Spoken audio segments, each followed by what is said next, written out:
High grade की security Kangana Ranaut जी के लिए। कंगना रनौत कौन है वो मुझे आपको बताने की आवश्यकता नहीं, आप सभी जानते हैं। जो पीड़ित होते हैं बलात्कार का, जो पीड़ित होते हैं हत्याकांड का, उनके लिए आपको सिक्योरिटी नजर नहीं आती क्या? के लिए आपको कोई समय नहीं मिल रहा है? मीडिया को दिखाई नहीं देता? लोगों का कष्ट मीडिया को नहीं दिखता क्या?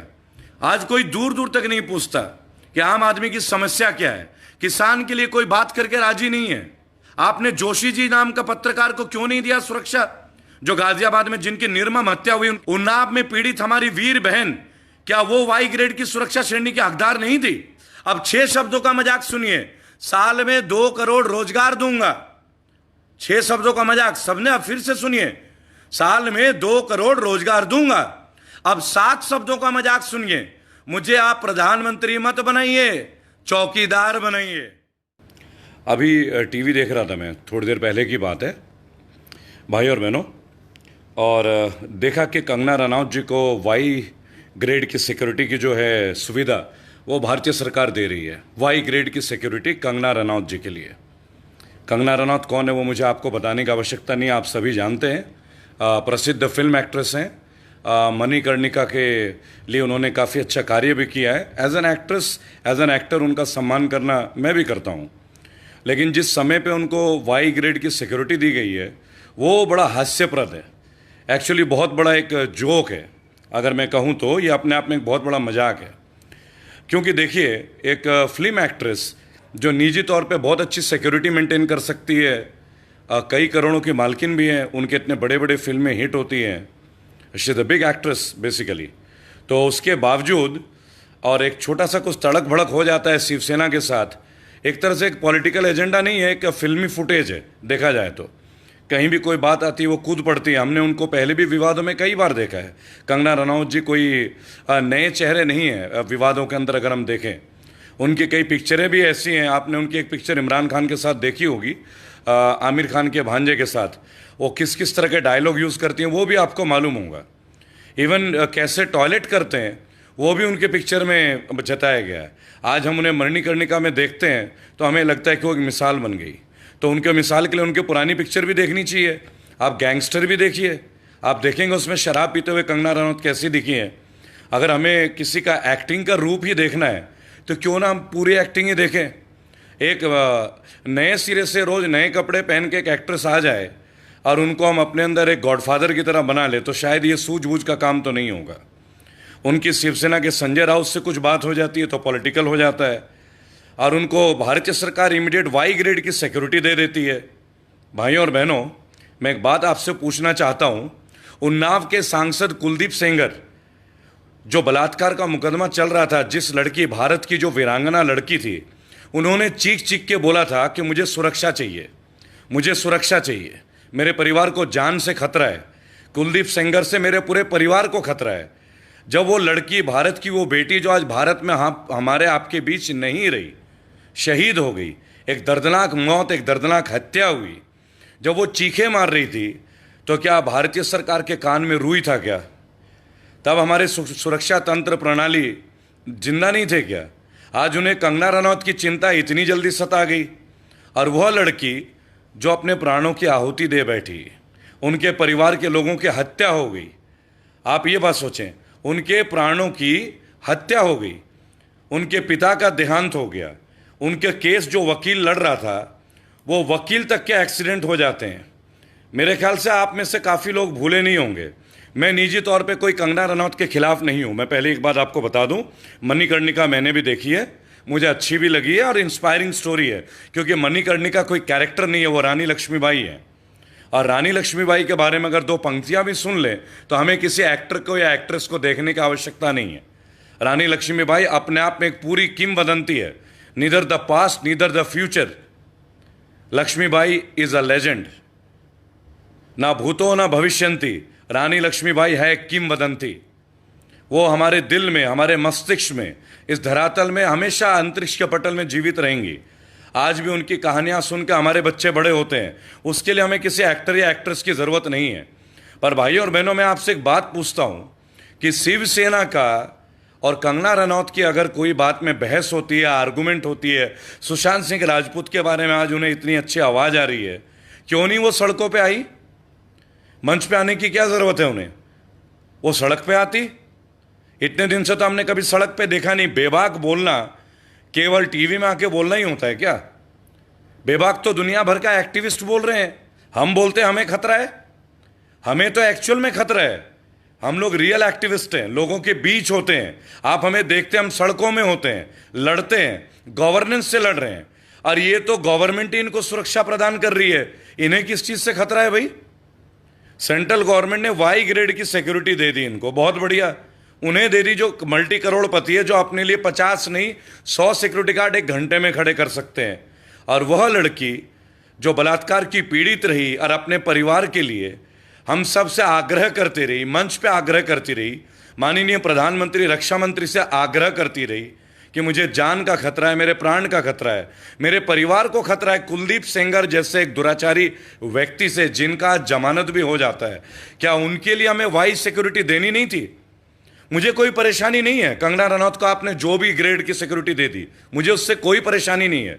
पर मुझे परेशानी इस बात से है कि जो व्यक्ति को प्राणों का खतरा होता है, जो पीड़ित होते हैं बलात्कार का, जो पीड़ित होते हैं हत्याकांड का, उनके लिए आपको सिक्योरिटी नजर नहीं आती क्या? भारत के तमाम इतने बड़े बड़े एक्टिविस्ट हैं, उनको सुरक्षा आपको नहीं देनी चाहिए क्या? आप ये एक बार सोचें कि मैं कहना क्या चाह रहा हूं। मैं यहां किसी के खिलाफ नहीं हूं, पर मैं उन लोगों के लिए आवाज उठाता हूं जिनका कोई बैकग्राउंड नहीं है, जिनका कोई फिल्मी बैकग्राउंड नहीं है, जिनके माता पिता जो हैं वो पैसे वाले नहीं है। मैं उनकी आवाज उठाता हूं। जो लोग पीड़ित हैं, जो लोग जेल में बंद हैं, बहुत सारे लोग जो लोग आज जेलों में बंद हैं, उनकी आवाज कौन उठाएगा? उन्हें आप किस तरह का सिक्योरिटी देंगे? क्या उन्हें सिक्योरिटी का सरोकार नहीं है? क्या उन्हें आपकी सरकार की जरूरत नहीं है? या केवल वो तमाम फिल्म एक्टर जो आपके ढोल कस दें, आपके तारीफों के पुल बांध दें और आपको ये कह दें, आज वो कहते हैं, कंगना रनौत ने ये भी कहा था कि बहुत ही बेहतरीन सुशासन है, बीजेपी काल में किसी भी तरह का कोई वो नहीं है। तो कंगना रनौत जी से मैं एक अनुग्रह करूंगा कि एक बार वो सड़कों पे आए, मिले मजदूरों से। क्यों ना वो मथुरा आए, जिस अस्पताल में मैं गया, नयाती अस्पताल में जो लोग गुजर गए, उनके परिवार के लिए आपने कुछ किया क्या? उनके दुख दर्द के लिए आपने कुछ किया क्या? आप समझें इस बात को। एक छोटी सी बात है, जो लोग पीड़ित है उनके लिए कोई आवाज नहीं उठा रहा, जो लोग पीड़ित है उनको कोई मीडिया दिखा नहीं रही है। मैं जाता हूं मजदूरों के लिए, वहां मीडिया को टाइम नहीं मिलता है। हम जाते हैं उन लोगों के लिए जिन लोगों की हत्या होती है, वहां मीडिया को टाइम नहीं मिलता। लेकिन एक प्रसिद्ध फिल्म एक्ट्रेस अगर वो कुछ कहती है तो तमाम हिंदी चैनलों को, इंग्लिश चैनलों को इनके लिए फुर्सत ही फुर्सत मिल जाती है। आज आप देखिए, रिया चक्रवर्ती या रिया दत्त जो भी हैं, सुशांत सिंह राजपूत केस में जो चल रही हैं, सारे न्यूज चैनलों में एक ही खबर है। और वो तमाम लोग जो कोरोना के दौर में इतने बुरी तरीके से पीड़ित हैं, क्या उनके लिए मीडिया को टाइम नहीं मिलना चाहिए क्या? इतने सारे लोग जो आज जख्मों में से पीड़ित हैं, पैसे से पीड़ित हैं, उनके लिए आपको कोई समय नहीं मिल रहा है, मीडिया को दिखाई नहीं देता। लोगों का कष्ट मीडिया को नहीं दिखता क्या? लेकिन कंगना रनौत ने कमेंट किया, सारी मीडिया की माइक और उनका टेलीफोन सब चीज वहीं पहुंच जाता है। भारत की एक बड़ी अजीब विडंबना है, जब से ये सरकार आई है, इस सरकार के आने के बाद पहली बार पता चला कि हमने एक साधारण व्यक्ति को चुना प्रधानमंत्री के तौर पे, लेकिन उस प्रधानमंत्री के कार्यालय में साधारण व्यक्ति का तो कोई पूछ ही नहीं हो रहा, आम आदमी की कोई बात ही नहीं करता। आज कोई दूर दूर तक नहीं पूछता कि आम आदमी की समस्या क्या है। किसान के लिए कोई बात करके राजी नहीं है। अभी भी प्याज जो है दिल्ली एनसीआर में 50 रुपए किलो बिक रहा है, घिया 50 रुपए किलो बिक रहा है, टमाटर 80 रुपए किलो बिक रहा है। आप ये समझे, इसके लिए मीडिया को टाइम नहीं मिलता क्या कि ये सब्जियां इतनी महंगी क्यों हैं और लगातार कोरोना काल से क्यों महंगी है? क्या हुआ उस प्याज का जो आपने कनाडा से मंगाया था? आपने कहा था वो 15 रुपए किलो बिक जाएंगे, वो 15 रुपए किलो का प्याज आज क्यों नहीं मिल रहा है? भाइयों और बहनों, एक बहुत बड़ा मुद्दा है। अगर आप चुप रहेंगे थोड़ी देर तो आप ये समझे हमेशा के लिए आप चुप ही रहेंगे। अगर आप अपने आवाज आज नहीं निकालेंगे तो हमेशा के लिए आप गूंगे हो जाएंगे। सर पे एक बोझ बढ़ता जा रहा है, लोगों के ऊपर हत्याएं हो रही है, पत्रकारों की हत्याएं हो रही हैं। जिन पत्रकारों की हत्या हो रही है उनको वाई ग्रेड की सुरक्षा नहीं मिल रही है। लेकिन कंगना रनौत जी अगर कहती कि मैं 9 तारीख को मुंबई आ रही हूं तो आपने सुरक्षा प्रदान कर दी। आपने जोशी जी नाम का पत्रकार को क्यों नहीं दिया सुरक्षा, जो गाजियाबाद में जिनकी निर्मम हत्या हुई उनके बच्चों के सामने? क्या वो सुरक्षा के अधिकारी नहीं थे? आपने यतींदर सिंह को सुरक्षा प्रदान क्यों नहीं की बलिया में, जिनकी हत्या हो गई? क्या वो सुरक्षा के अधिकारी नहीं थे? उन्नाव में पीड़ित हमारी वीर बहन, क्या वो वाई ग्रेड की सुरक्षा श्रेणी की हकदार नहीं थी? आप मुझे एक बात बताएं, आप लोगों का लॉजिक क्या है? जो लोग प्रसिद्ध हैं, जो लोग आपके समक्ष हैं, जो आपके पक्ष में बोलते हैं, उनको आप सुरक्षा प्रदान कर रहे हैं, और जो सच में पीड़ित हैं, जो सच में पीड़ित हैं, उनके लिए आपको टाइम नहीं है बिल्कुल भी। आप इस बात को सोचें भाइयों और बहनों। मैं एक बात कहना चाहूंगा कि किस स्तर तक आज लोग दुखी हैं। कंगना रनौत जी जैसे एक फिल्म सेलिब्रिटी एक लाइन बोल देती है, सेंसेशन हो जाता है, और हमारे देश के बड़े बड़े पत्रकार जो अच्छा अच्छा काम कर रहे हैं, माफिया का काम खोल रहे हैं, कोई रेत का खनन का खबर खोलता है, उसकी हत्या हो जा रही है, उसके लिए आपको सिक्योरिटी नहीं है। केंद्र की सरकार का कार्य करने का तरीका कितना खूबसूरत है, ये आप देख सकते हैं। और मैं आपको बताऊंगा, बिहार के चुनाव आ रहे हैं, अब हम फिर चाइना से लड़ेंगे, अब फिर एक नकली युद्ध होगा, फिर एक वातावरण बनाया जाएगा, एक ऐसा वातावरण जिसमें बिहार का चुनाव का समीकरण बदल जाए। लेकिन ऐसा इस बार होगा नहीं। हर बार हम जुमलों में नहीं चलेंगे। आप फिर से एक युद्ध करा दोगे। भाइयों और बहनों, संडे को मैंने डॉक्टर विश्वरूप रॉय चौधरी का एक वीडियो साझा किया था एक मंच में आके, और यूट्यूब में डाला। मेरा वो वीडियो 3 घंटे के अंदर यूट्यूब वालों ने डिलीट कर दिया। उसमें कोई अनैतिक भाषा का इस्तेमाल नहीं किया है, किसी को गालियां नहीं दी गई है, आप लोगों को जानकारी दी गई है, मेडिकल की जानकारी दी गई, क्योंकि एक विश्व प्रसिद्ध डॉक्टर है। फिर भी सरकार के दबाव में वो वीडियो जो है डिलीट कर दिया जाता है। आप सोचिए, नेशनल मीडिया हमें कवर नहीं करती है। अभी भी लगभग 1500 लोग लाइव हैं मेरे साथ, आप समझिए। यानी इस वक्त भी लोग इस बात को सुनने के लिए तैयार हैं कि देश की वास्तविक परिस्थिति क्या है, और उस परिस्थिति में हम किस तरीके से जी रहे हैं। असल में हम जी नहीं रहे हैं, हम जिंदगी को घसीट रहे हैं। भारत की जनता का जो स्तर है वो आज जानवरों की तरह होता जा रहा है, लेकिन हम उसको सह क्यों रहे हैं, ये मेरे जैसा एक बागी समझ नहीं पा रहा है। वक्त आ गया है जब बगावत करें। मैं आपसे एक बात बोलूंगा, आज आप खुद देखिए, कोई भी नेशनल न्यूज में एक भी खबर नहीं है ऐसी जिस खबर को आप जनता से कनेक्ट कर सकें। कई जगह जबरन टेस्ट कराया जा रहा है, मैं आपको बताऊं, जबरन टेस्ट। और भाइयों और बहनों, में एक बात बताऊं, जब भी किसी राज्य में चुनाव आता है ना, इनका एक एजेंडा बहुत बड़े पैमाने पे तैयार हो जाता है। चाइना के बारे में सारी न्यूज चैनल में फिर से जिंदा हो गया। क्यों? क्योंकि अब बिहार में चुनाव होने वाले हैं, अब चाइना के साथ एक नया खेल होगा। अभी तक तो पबजी वगैरह बंद किया है, अब पहाड़ों में युद्ध होगा, हमारे सैनिक आगे बढ़ेंगे, शहीद होंगे। केंद्र की सरकार का एक और नया प्लान, ताकि लोग बाइफरकेट हो जाए, लोगों का ध्यान भंग हो जाए, और असली मुद्दों को मीडिया जो आज दिखा नहीं रही है। देश में गिने चुने 1-2 मीडिया चैनल है जो असली खबर को दिखा रहे हैं, अन्यथा हम तो यूट्यूब और फेसबुक के सहारे हैं। और आज यूट्यूब का वीडियो भी हमारा डिलीट करवा दिया जा रहा है भाई और बहनों। तो आप समझिए किस हद तक का प्रेशर है। थोड़ा अपना बहुमूल्य समय मुझे भी दीजिए। जो लोग मुझे इस वीडियो के माध्यम से देख रहे हैं, मैं रेबल सदानंद पति, अपना व्हाट्सएप नंबर 8800092747 आप लोगों से साझा शेयर करता हूं, आप लोगों के बीच में आता हूं, और निरंतर आता रहूंगा, क्योंकि मैं तो सड़क में हूं, सड़क में ही रहूंगा, मुझे संसद सफर नहीं करना। और दूसरी एक बात, जो लोग ये कहते हैं कि ये पार्टी का है, कांग्रेस का है, मैं उन भाइयों से एक बात बोलूंगा। अभी बहुत जल्दी मैं चांदनी चौक आ रहा हूं, चांदनी चौक, नई दिल्ली। वहां पे कौन सांसद है, कौन विधायक आपको मालूम होगा, और किसकी सरकार है। अब दिल्ली की बारी, मैंने अब तक दिल्ली में आवाज नहीं उठाया, अब दिल्ली आ रहा हूं, लेकिन उखाड़ूंगा जहां जहां समस्या है ना, जो जो खड्डे खुले हुए हैं उनको फिर से ढकेंगे। लेकिन ये तब होगा जब आप लोग मेरे साथ होंगे, और इसके लिए आपको वक्त देना पड़ेगा। मैंने परिवार त्यागा है, क्या आप त्यागने के लिए तैयार हैं? कई लोग बोलते हैं ये तो वैसे ही बोलता है, पॉलिटिकल है, इसका है, उसका है, कांग्रेस का पैसा है, कांग्रेस पैसा दे रहा है। अरे कोई किसी को पैसा नहीं देता भाई और बहनों, कोई किसी को नहीं देता। ये दौर ऐसा है नहीं। हमारी देश की मानता आप जानते हैं, भिखारी को भी 1 रुपए का सिक्का देने के लिए 50 बार लोग सोचते हैं कि कहीं मेरा पैसा कम ना हो जाए।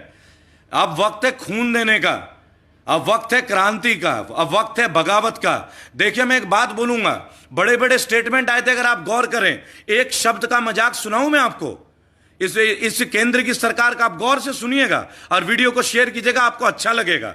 एक शब्द का मजाक है नोटबंदी, 2 शब्द का मजाक है अच्छे दिन, 3 शब्दों का मजाक है सबको 15 लाख। 4 शब्दों का मजाक है सबका साथ सबका विकास। अब 5 शब्दों का मजाक सुनिए। 5 शब्दों का मजाक है ना खाऊंगा ना खाने दूंगा। अब 6 शब्दों का मजाक सुनिए, साल में 2 करोड़ रोजगार दूंगा। 6 शब्दों का मजाक सबने, अब फिर से सुनिए, साल में 2 करोड़ रोजगार दूंगा। अब 7 शब्दों का मजाक सुनिए, मुझे आप प्रधानमंत्री मत बनाइए, चौकीदार बनाइए। अब आते हैं 8 शब्दों का हेक्सागन। 8 शब्दों का मजाक, 2019 तक 100 स्मार्ट सिटी बनके तैयार होगा। 8 शब्दों का मजाक, 2019 तक 100 स्मार्ट सिटी बनके तैयार होगा। अब आते हैं 9 शब्दों का मजाक, 2022 तक सबके लिए अपना घर तैयार हो जाएगा। गौर से सुनिएगा, 9 शब्दों का मजाक, 2022 तक सबके लिए अपना घर तैयार हो जाएगा। और 10 शब्दों का मजाक, बहुत हुई महंगाई की मार, अब की बार मोदी सरकार। ये तो 10 शब्दों के जुमले थे। इनमें से कौन सा जुमला आपको सटीक लगा? इनमें से कौन सा जुमला आपके साथ सही बीता? अगर एक भी बीता हो तो मुझे सूचित करेगा मेरा व्हाट्सएप नंबर पे 8800092747 पे। अगर पुनः बोले तो पुनः मजाक के बारे में एक बार आपको डिस्कशन कर लेता हूं भाइयों और बहनों जो अभी अभी मेरे साथ लाइव हुए हैं। 1 शब्द का मजाक बीजेपी सरकार का सुनिएगा। 1 शब्द का मजाक नोटबंदी। 2 शब्दों का मजाक अच्छे दिन। 3 शब्दों का मजाक सबको 15 लाख। 4 शब्दों का मजाक सबका साथ सबका विकास। 5 शब्दों का मजाक ना खाऊंगा ना खाने दूंगा। 6 शब्दों का मजाक साल में 2 करोड़ रोजगार दूंगा। 7 शब्दों का मजाक, मुझे आप प्रधानमंत्री मत बनाइए, चौकीदार बनाइए। 8 शब्दों का मजाक, 2019 तक 100 स्मार्ट सिटी बनके तैयार होंगे। 9 शब्दों का मजाक, 2022 तक सबके लिए अपना घर तैयार हो जाएगा। और 10 शब्दों का मजाक, रावण के 10 सिर थे। 10 शब्दों का मजाक, बहुत हुई महंगाई की मार, अब की बार मोदी सरकार। इसी तरह जुमलों पे यकीन करते रहिए, आगे बढ़ते रहिए, सड़क पे आते रहिए। उन्होंने कहा था ना कि आपको भाइयों और बहनों कोरोना में बाहर आने की जरूरत नहीं है, हम सब आपके घर में, सड़क से आपके घर में आएंगे। अब हमें वो सड़क तक लेके आए हैं। आज आप देखिए, जिन लोगों को सुरक्षा चाहिए उन्हें वाई ग्रेड की सुरक्षा तो छोड़िए, ए ग्रेड की भी नहीं मिलती। जो लोगों की मृत्यु हो जाती है, हत्या हो जाती है। और एक फिल्म एक्ट्रेस अगर ये कह देती कि मैं आऊंगा और किसी में दम है तो मुझे रोक के दिखाए, एक इगोइस्टिक स्टेटमेंट, उसके लिए आप वाई ग्रेड की सुरक्षा दे देते हैं। क्यों भाई? जब कोरोना काल में कंगना रनौत जी एक समझी बुझी एक्ट्रेस हैं, उन्हें धैर्य से काम लेना चाहिए। अगर संजय राउत जी ने कुछ बोला है उसे आराम से हैंडल कीजिए, एक बुद्धिजीवी व्यक्ति की तरह हैंडल कीजिए। उसके लिए देश को अलग जाने की क्या जरूरत है कहीं भी। और रही बात है, सीबीआई अपना काम कर तो रही है ना सुशांत सिंह के लिए, और लाखों एक्टिविस्ट हैं उनके साथ। क्या सीबीआई को किसी की समर्थन की जरूरत है क्या? भाइयों और बहनों, जाग जाइए, नहीं तो सोने के लिए टाइम नहीं मिलेगा। और जो लोग इस वीडियो को देख रहे हैं, काइंडली शेयर कीजिए, क्योंकि आज हम लोग कुछ भी कर रहे हैं तो वो शेयर तो छोड़िए, वो अकाउंट ही डिलीट कर दिया जा रहा है, वीडियोस डिलीट कर दिया जा रहा है। वक्त है, एकजुट हो जाइए। मैं किसी व्यक्ति के खिलाफ नहीं हूं, मैं बीजेपी के खिलाफ नहीं हूं, बैड गवर्नेंस के खिलाफ हूं। इसी हफ्ते चांदनी चौक में मैं खड़ा होऊंगा आप लोगों के बीच। इस वीडियो के माध्यम से नई दिल्ली और दिल्ली के चांदनी चौक के तमाम लोग जिनकी समस्याएं हैं, मेरे व्हाट्सएप नंबर 8800092747, इस नंबर पे व्हाट्सएप कीजिए, मुझे संपर्क कीजिए, मेरी लीगल टीम को संपर्क कीजिए। आपकी समस्या का आवाज दूंगा, आपकी समस्या के लिए आगाज करूंगा, आपकी समस्या के समाधान के लिए लड़ूंगा। दिल्ली को भी ठीक करेंगे और पूरे भारत को ठीक करेंगे। जय हिंद, जय भारत।